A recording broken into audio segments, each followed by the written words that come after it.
Di sala 1989 de her çarparçe Kurdistanê mirovekî buhagran hûn dakir. Nemir, hunermend, Kurdistanî, bavê sê zarokan.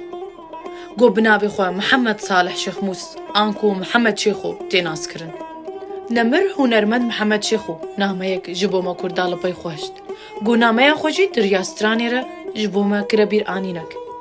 Ji bo gelê xwe Kurd dibêje. Gava ez mirim, gelê zindiya. Min ev şêrin wekû hemiya. Gorêt min çêkin li bin siya çiya. Gelêt min çêkin ji dû keziya. Hemû adara me hişyar kin, da bikim şînî ji bo wehmiya. û me jî Kurda soz da bavê felek. Bi soz bavê felek em ê hemû adara te hişyar bikin, da tu bikişînî ji bo me hemiya. Di vê roja îro de gojê û pêve em karin pirtûka bavê felek jî bi dest bixin, da ku em jiyana bavê felekî rast nas bikin û jê fêr bibin.